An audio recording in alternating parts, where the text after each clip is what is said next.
So I was sitting in my inner space,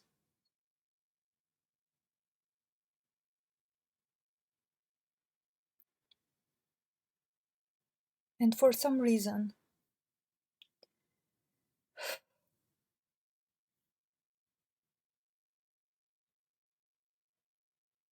I got to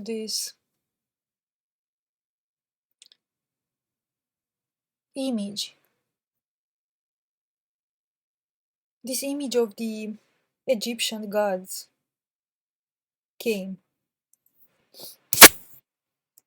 and then the image of the hieroglyphs and how they've left that knowledge painted with symbols and I don't know, just while looking internally at that image, I felt a feeling of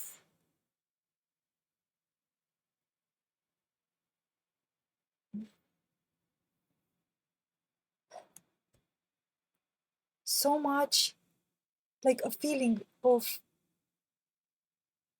corruption, man.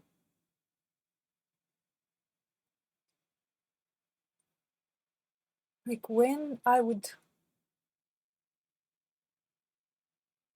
feel internally that image, the sensation of the image of the hieroglyphs and the gods, the general feeling when I feel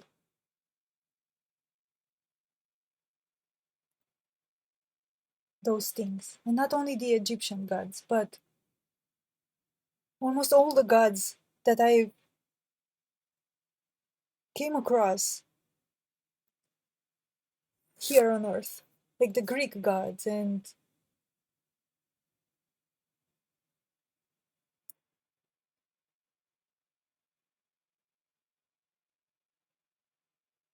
the Aztecs and all of them. When I picture their energy inside of me, it feels all of them have a level of corruption to their energy. And energy is the truth. And they feel like, especially when I picture inside of myself the Egyptian gods and the Greek gods, especially the Greek ones, like the tales that have come to our ear about the Greek gods,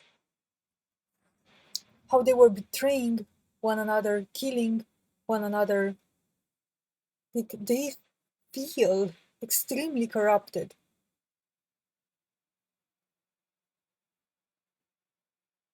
And then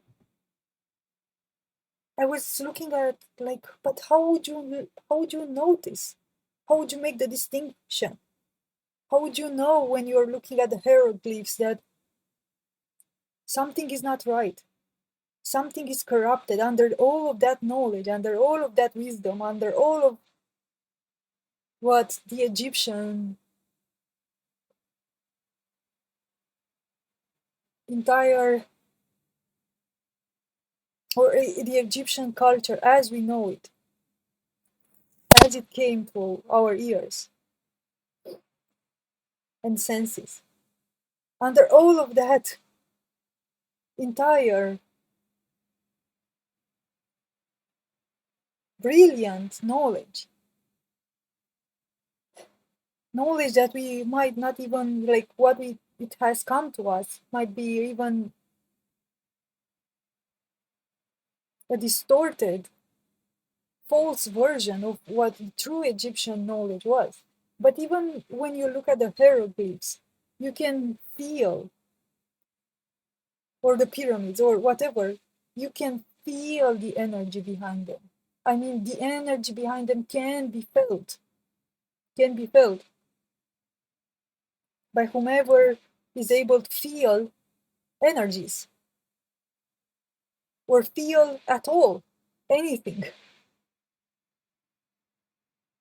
So the energy behind the hieroglyphs can be felt, independent of what the mind thinks the hieroglyphs are telling. The energy behind them can be felt. And the energy says so many things.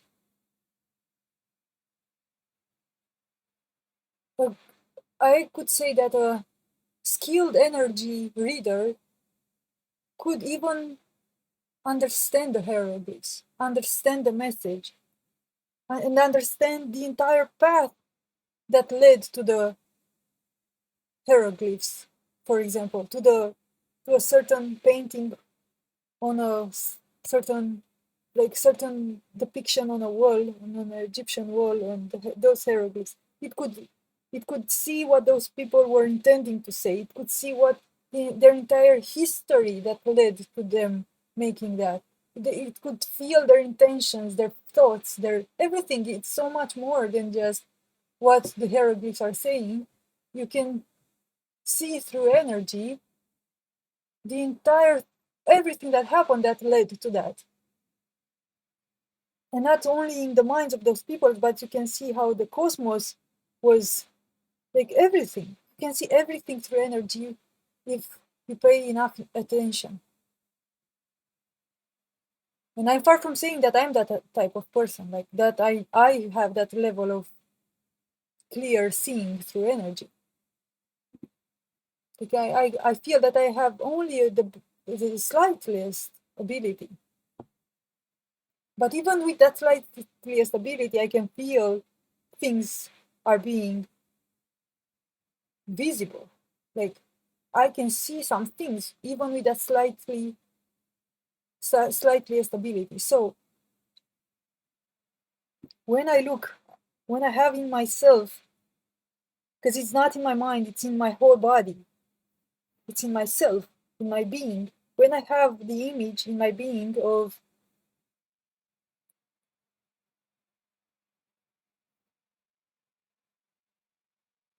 one of those depictions with the hieroglyphs saying something in the Egyptian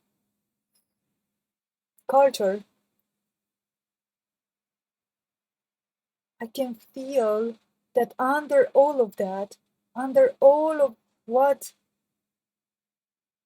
it was being shown through those hieroglyphs, under all the Egyptian culture, even under all the mentality and everything and the knowledge that those people had, there is a level of corruption, man. There is a level of corruption. And that level of corruption means they were not seeing the truth. They were only seeing, they were having still impurities. Oh, and so many impurities actually in their own vision of the truth. Their vision was obstructed. They were not seeing things clearly. So their vision was corrupted. But they might not have known this. They might not have realized this. They might have done their best. But still, underneath, when I feel into those hieroglyphs, it feels there is still not, there is still corruption, there is still corrupted vision, there is still confusion of self, there is still unknowingness, there is still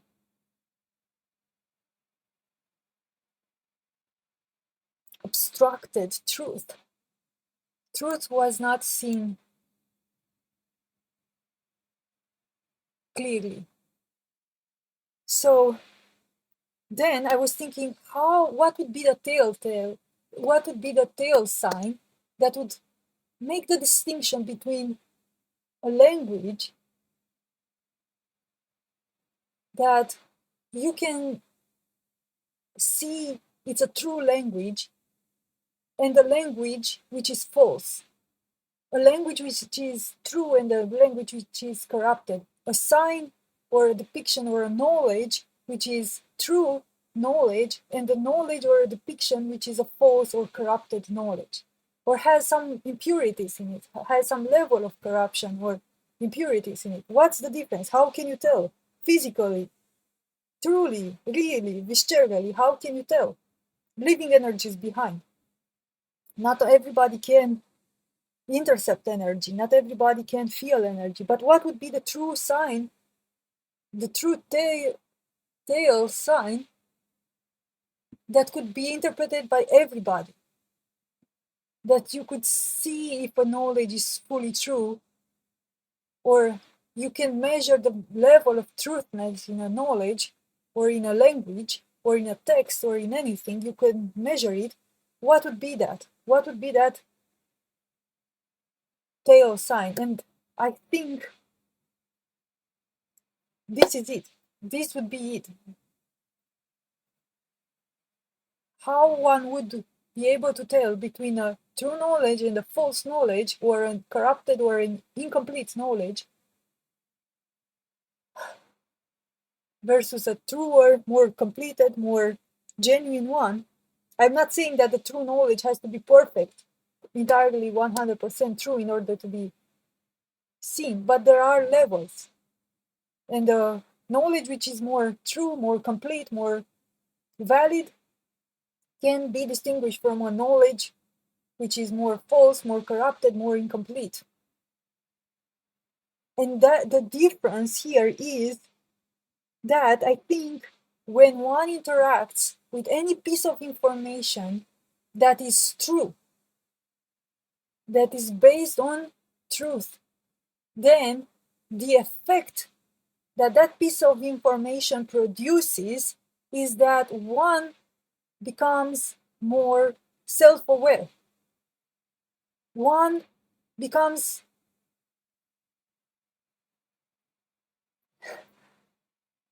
not, I wouldn't say enlightened, like how we would consider in this time right now, because for us, in most of our cultural understanding of this word, is this thing of spiritual enlightenment. But when one interacts with true knowledge, with true information, with anything true at all, it can be a painting, it can be a object, it can be anything that has been created in truth, then that thing that has been created in truth, that is the depiction of truth, has the property of bringing truth to oneself. It's like one gets immediately more clear-minded by interacting with that thing. One gets immediately more,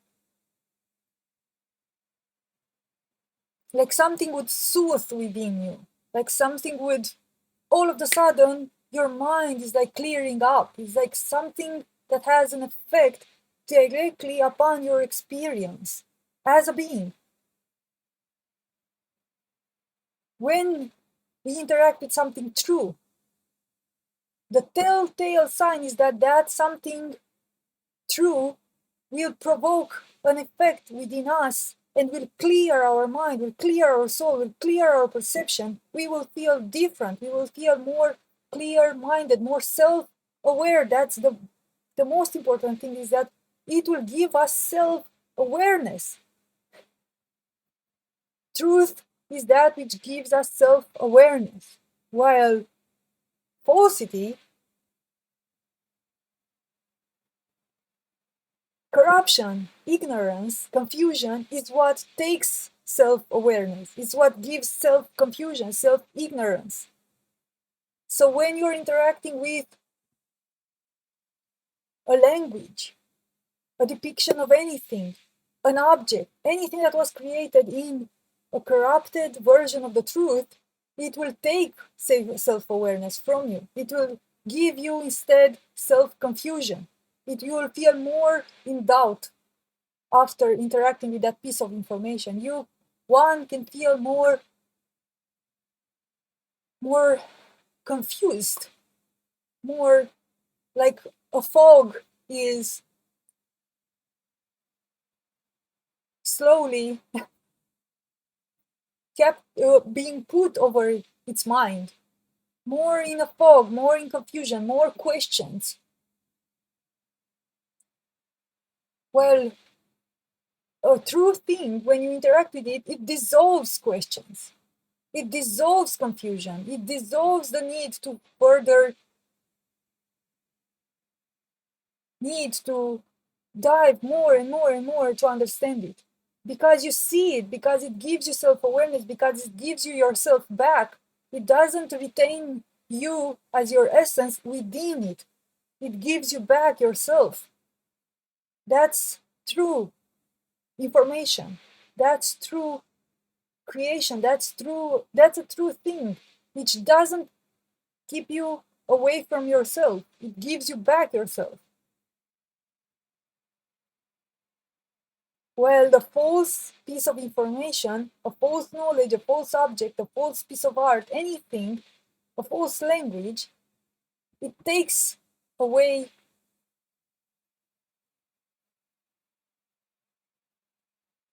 it takes you away from yourself.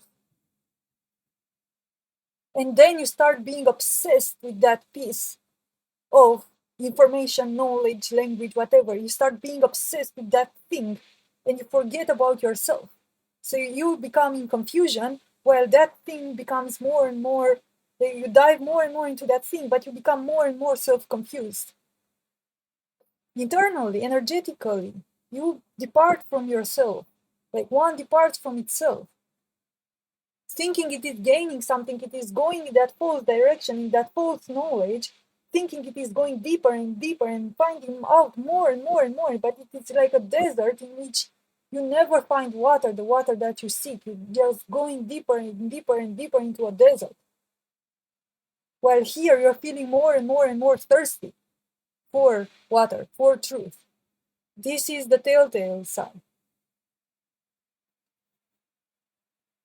A true piece of information, a true language gives you self-awareness, where a false piece of information, a false language gives you self-confusion, self-ignorance. It creates a fog around one's mind, around one's being, where one starts being lost within itself, not knowing of itself. So when we are looking at the Egyptian, for example, it's just a case, just an example.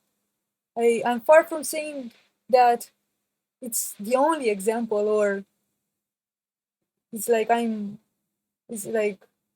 showing off like a bad example or anything. Just the first example that came to my mind while I was sitting in my inner space. That's the image that came. So when one is looking at those Egyptian hieroglyphs, one can question itself.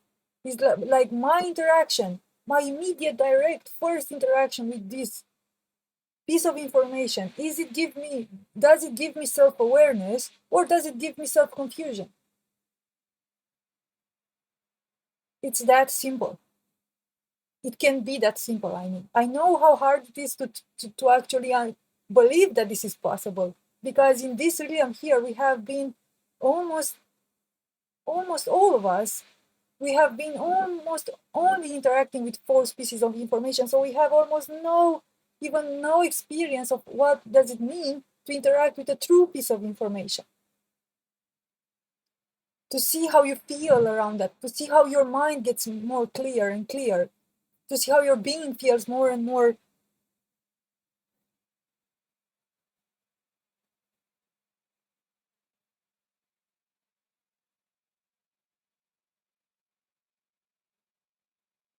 airy, and clean, and how you become more and more remembering yourself. It's difficult because there were so little sources of true information. But there were, and there are, and there are still here. There are still truth is still here. It's always here, and it has always been here. And there is still truth to be found. For example, in nature. Nature is one of the pieces of information that still contains truth in it. And when I'm saying nature, I'm referring to wild nature, not, let's say, wild trees, the old trees, the rivers, the old mountain rivers. You have to find wild nature, untamed, as untamed by human and intervention as possible. And when you're in that wild nature, your mind feels clear. You will see the effects. You will see how even if you stay 1 week in that wild nature, you will start thinking differently, being differently, feeling differently, having more, your mind getting clear. This is why those sanatories, the many sanatories are built on high mountains in nature.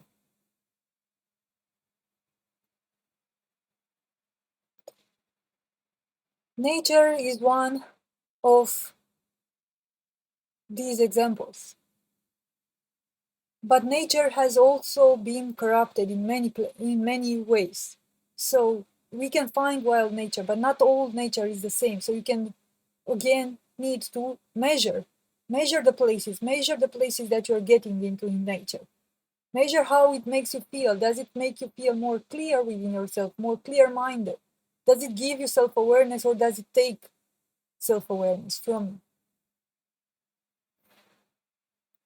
And it can be found in music. There were few pieces of music, few pieces of creations or of art that were made here on humanity that had a level of truth to them.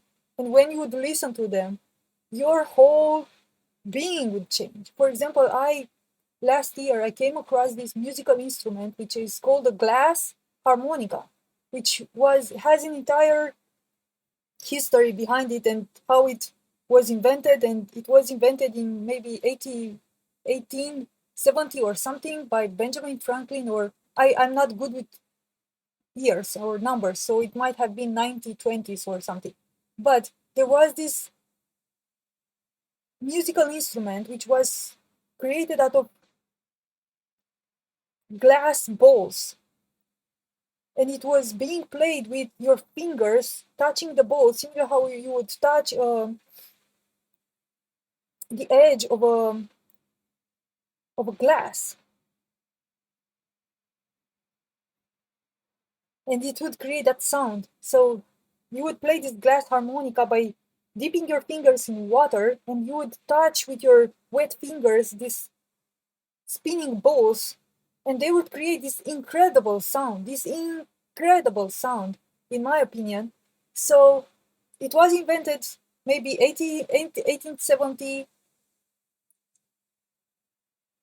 It ran up until 1950. That's what I remember. Then it was taken down because the official records, the official statements said that this instrument was taken down because it was making people ill, because two people died while listening to it or something like that, and that they were making people insane. They were starting having all kinds of like paranoid visions or something like that. So this is the official statement. And of course, like when I heard about this, it was obvious that this instrument was making something real.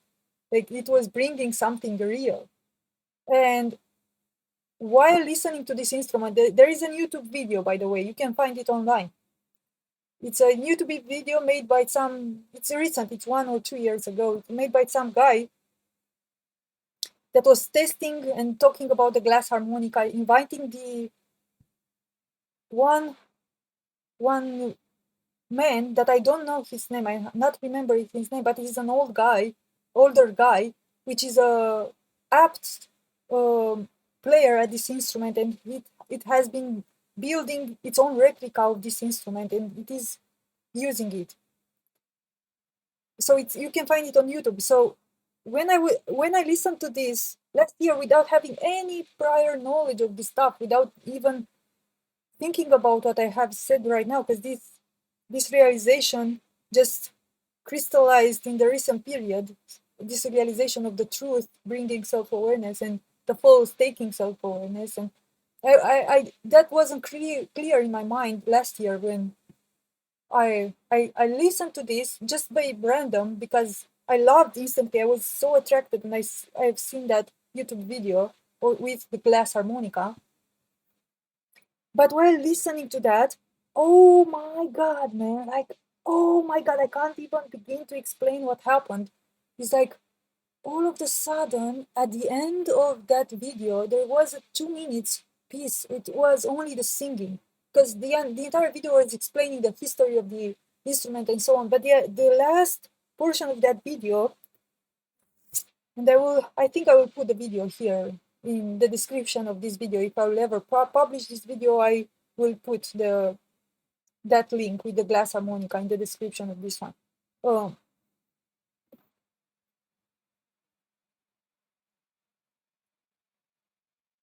at the end of that video, there was a 2 minutes piece of only music with the glass harmonica, and I think that's when, like, I was just listening. Like, I had nothing in my mind. I had no other concept. I had no concept of anything. I just was listening to a YouTube video and a piece of music. But all of a sudden, it's like I had this.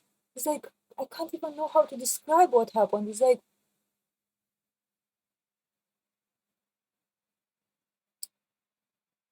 like first of all, I had this realization that music changes reality, and it changes the reality in a room.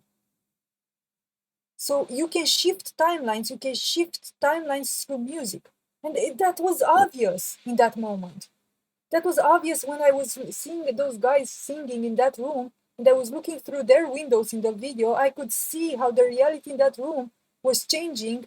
I don't know how to explain, but it was changed from the reality outside of that house. So you can change timelines. And then it's like I started writing, because it was this so much clear realization in my head. It's like all of a sudden I've seen it. It was clear. And then I started writing, and I had this inner state of clarity and realization about how music changes reality. And I started writing, and then I got to such details that which I have never thought about it, like how the pineal gland is connected with the sun, and how, like, music changes the body and the reality. And I wrote this piece of text which felt like, whoa, like I have never thought about this stuff before, but it felt clear to me. It's like all of a sudden I had a clarity. So that's another example. That's another example of interacting with a true piece of creation. It's like it brings you clarity. It all of a sudden it opens your eyes. You just know things. You don't have to, like, study for 20 years a certain hieroglyphic thing to understand what that person or that artist or that culture wanted to say. You just know. It's clear. It gives you self-awareness. It gives you self-clarity.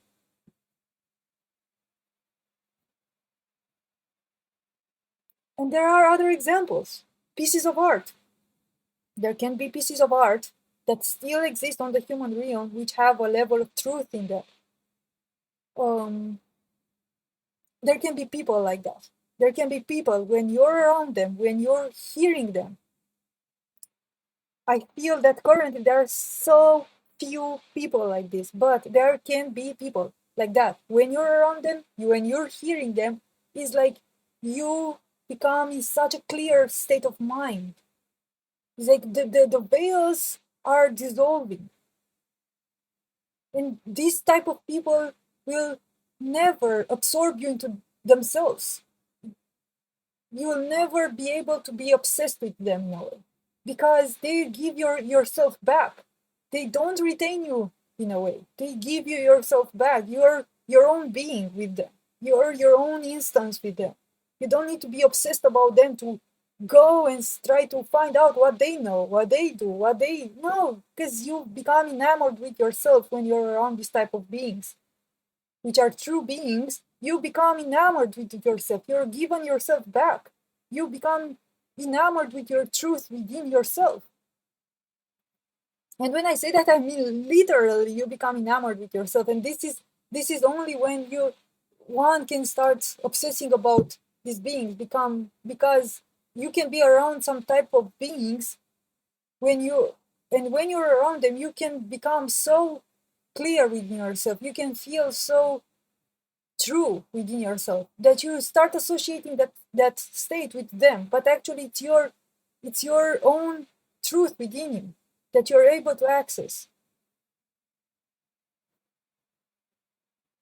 So there can be still beings like this. There are very, very, very few beings like this. But there can still be out there. Or there might be records of them. And this is why I think now that I've constantly felt innate reticence within myself towards any type of cryptic, hidden, or occult type of knowledge, that type of cryptic system, that type of cryptic person, that type of anything that just leads you more and more and more within it without giving you self-awareness, without making you the, not making you, just leaving you to be your own sovereign thing, which you are. I constantly felt the reticence to follow anyone. I constantly felt, even to my own, like even to my own detrimental, like even to me fearing that, oh my god, what I'm doing, like I'm being lost in this place and I'm not searching for help. I should be searching for help. I should be asking people to help me. But then I, even though it is true in my heart that I do feel like I need somebody with whom I can clear my mind with, clear my soul with, clear some of these details. I need to work with somebody. So that feels true. But for me, until now, I only met beings which I felt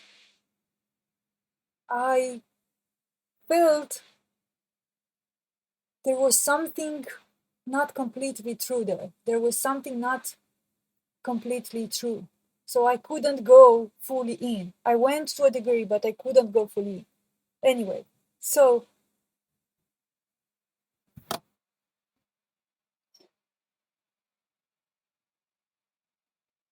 this is the sign. In my opinion, what I've seen so far, like I'm saying this with my current mind, but this is feels 100% truth. It took me years to see this, years of piecing things together and seeing this first in a like a blurred way and then crystallizing more and more and more. This is what I'm currently seeing about this. Interacting with the true creation, interacting with the true thing gives you self-awareness, self-clarity. You remember yourself. Interacting with a false piece of information, a false knowledge, a false creation, a false thing takes self-awareness. It gives you instead self-confusion, self-ignorance, self-question, self-doubt. Truth gives you self-clarity. Falsity gives you self-doubt. I think this might be considered the clear sign between these two.